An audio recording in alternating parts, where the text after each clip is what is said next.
I want to create a YouTube video. So, in the previous video, I introduced the channel's goals, its inception, and creation. Check that video out here. In this video, I'll be breaking down the process of creating and uploading that first video, and that means resurrecting that second half of the plan that was scrubbed from existence. And let's revisit our ARMS goal. I want to create a YouTube channel with an initial video between 10 to 20 minutes in length, including editing and background music. With that goal in mind, the plan. Now, to create a YouTube video, you're going to need a script. I can't remember if I've written a script before, maybe for a class presentation back in my school days or something like that, but never for a YouTube video. The bulk of the script was the narration, the words that I was going to say. Fair enough.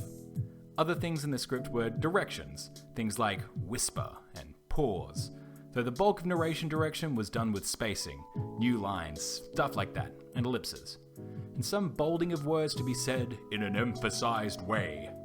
Knowing that I would be the one narrating the video, and therefore reading the script, I wrote the way that I speak, and conversely, I wrote in a way that would trigger my natural inclinations for emphasis.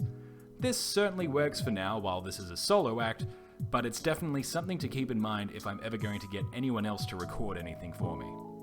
The final element of the script was video direction, things that, while I wrote the line, I could envision roughly how things would appear on screen. Things like the ever so specific second half of the plan gets whited out somehow, or names appear on screen, this time with captions. Most of these video directions were pretty short, but there were definitely times during recording that I started reading them out loud, and then I'd have to re-record the section. So, another lesson learned, change the color for video directions. It's a small thing, but I can imagine that it will make things easier when I record this video. Because I'm an unorganized mess, my script document, or more specifically the Google document, contained a bunch of other stuff. It's where I listed the steps taken and ideas when brainstorming the channel name, including links to channels if some of the names were already taken. Breaking down the logo making process, including the colors and font use so I could get them again for consistency, the initial breakdown of the plan in text form before I actually drew it out on paper, including some of the extra steps that weren't recorded in the video. It's also where I listed the photographers and websites where I got stock images from, more on that later, so I remembered to put them in the credits.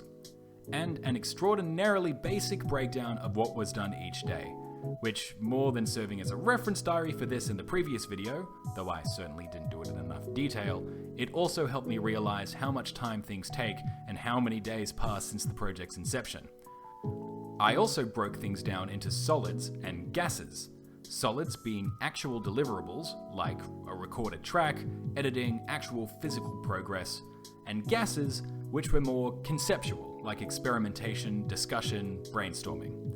I think that keeping a project diary more than anything else is what I'd recommend for anyone starting a new personal project. There were several times I would sit down at my computer, look at my reference document, and then realize, oh, I haven't done anything productive in 3 days. That's not good. Then I'd buckle down and try and get something done, though going forward I'm going to do it in a better way. A separate document would be a good start. For me, and especially for the ease of writing scripts and the video making process, I'm going to make things a whole lot more detailed. For example, in my notes during the creation of the first video, I wrote, "Deciding between the two editors, went with DaVinci." That striking lack of detail meant that I had to spend unnecessary additional time looking through my downloads to find the installer for the other editor. If I'm probably going to document my project process, simple things like that are a must. Alright, that was a longer section than I intended, but now that there's a script and a bunch of extras, I can move on to the next few steps: audio, visuals, and music. Let's start with audio and music first, since I found those were the easiest, relatively speaking. For both recording the narration and the music, I used Audacity. I've used Audacity for several things throughout the years, and I've always found it perfectly fit for purpose. And better yet, free. I didn't even bother looking at alternatives. But you need more than just software to record something. You actually need a microphone. Thankfully, several years ago at this point, a family member who cared about their audio quality purchased themselves a new microphone, and I inherited their old one. A nice blue Snowball mic. Fairly good audio quality for a non-professional, especially since it's probably more than 9 years old at this point. You can get a more current version of it for less than 80 Aussie dollary dues at JB or Officeworks, though if you want to record yourself, modern phones and laptops probably have good enough mics built in to serve your purpose. For the actual recording of narration, I put the mic at face level and behind it my wooliest jumper to stop any echo that might happen, though since I've used the handy dandy Snowball for a while now, echo has never really been a problem. I had my script document next to it, and my mouse wheel set to silent, then hit record on Audacity and started reading. I'm half decent at reading aloud. I even tried recording an audiobook before, another on the list of things that I regret not following through with. So thankfully, it didn't take too many takes to get the script recorded. If I blew a take, I went back to the last pause, did a sort of run-up, reading the section leading up to the pause, and hitting the record button on the pause itself so it all flowed in a similar way. The hardest section to record was the low and fast section where I explained the difference between unregret versus de-regret. D being to get rid of regret as opposed to which could simply imply getting over it, not to mention that all the things I want to try I've previously regretted not doing. I was a bit surprised at how short the recording ended up being though. The script, though littered with new lines, was around 4.5 pages long, so I expected it to be somewhere around the 15-minute mark. Thankfully, it scraped in the 10-minute mark, so I didn't need to add anything more to the script. I listened through it a few more times, making sure there weren't any issues with it, and satisfied I exported the MP3 file. Narration could be checked off the list. Now, on to music. Here's a tip, though one I didn't take advantage of. YouTube actually provides a bunch of free music to use on YouTube videos. Sound effects too, more on that later. I've had a YouTube channel, a personal one that I've posted 2 videos over a decade ago on, for a long time. But not once did I look at the different channel options that are available. I'm sure I'll learn more about them in time, but the audio library is definitely one to check out.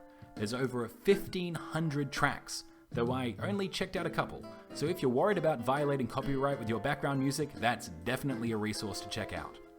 I too was worried about accidentally violating copyright, but instead of YouTube's tracks, I recorded my own, a decision I made before actually seeing that YouTube offered music. Thankfully, I am somewhat of a musician myself, and one that is more than capable of putting a few chords together in a way that resembles background music, or elevator music. Before I had even started writing the script, I had actually recorded a track as an experiment. It didn't actually make it into the video though, it was just a bit wonky, and I didn't properly test the audio levels, so it clipped a bit too much for my liking. But hey, here's a quick sample.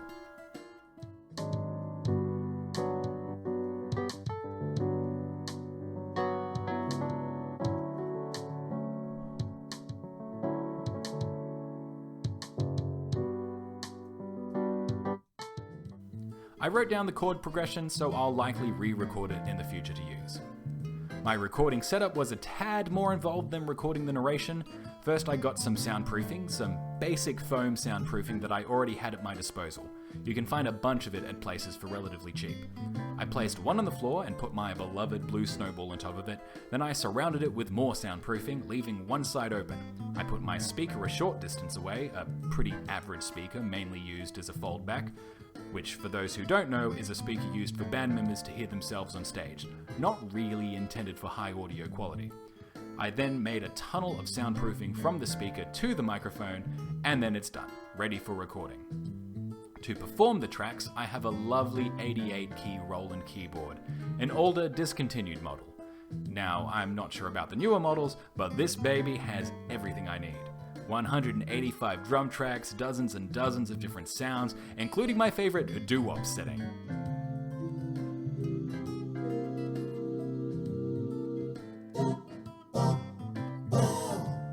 Perfect for recording background tracks. After my first 2 tracks, both which didn't make the cut, I settled into a method. First, record a drum loop, let it run for a few minutes, then put the headphones on. Add a new track, record the chord progression, adding a little bit of variation but not too much. For the opening tune of the last video, the one that sounds like a film noir detective should be monologuing to it, I also recorded a bass line separately. The final track is then the improv, or main tune track. I kind of just did whatever with that one, though trying not to go too overboard and resisting the urge to slip as many licks as I could fit. In all, I recorded 5 tracks and I used 3. But after all the relatively easy stuff is done, it's time to move on to, by far the hardest part of creating the video, the editing. But unfortunately, I'm going to have to end the video here. I just finished recording the script and discovered that it runs well over 20 minutes. Thankfully, it splits very nicely right here, having finished going over the plan, the script, and everything to do with audio. After this point, I cover the editing, and by extension the visuals, the rendering process, and the actual steps of uploading a video to YouTube. But I can promise with 100% certainty that the next part will be the last. I mean, I've already recorded it after all.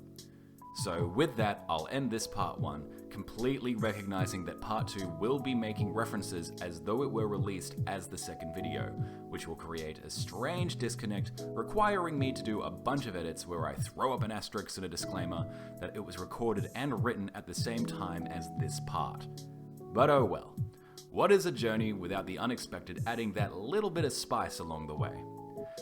Let me know any unexpected things that have happened during your own projects in the comments down below, and subscribe to get notified when part 2 comes out. Because remember, it's we attempt new things, not I attempt new things. Thank you all for watching, and I hope you have a fruitful day.